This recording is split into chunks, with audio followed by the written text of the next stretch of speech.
If your central air conditioner condensing unit is not running, here are the 3 most probable causes. When the central air conditioner contactor receives a signal from the furnace control board, it allows voltage to be sent to the condensing unit components. A faulty contactor will not allow voltage to be sent to the condensing unit, preventing it from running. You can visually inspect the contactor contacts for signs of wear. You can also test the contactor with a multimeter.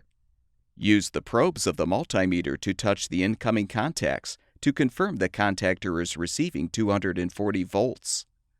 After setting the thermostat to call for cooling, test the coil terminals to determine that 24 volts are present. If true, it's likely the coil or outgoing contacts are damaged, and the contactor will need to be replaced. If the coil terminals do not show 24 volts present, it's likely that the thermostat is malfunctioning.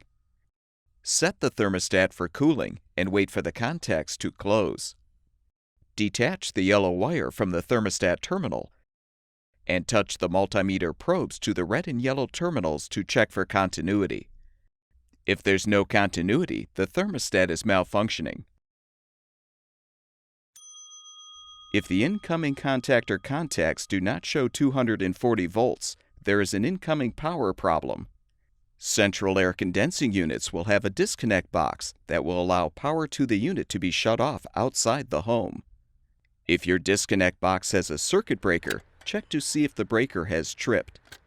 If fuses are used, they can be tested for continuity to determine if they need to be replaced. The contactor and other condensing unit parts are available on our website. Be sure to enter the full model number of your product to find the specific replacement part that will fix your central air condensing unit.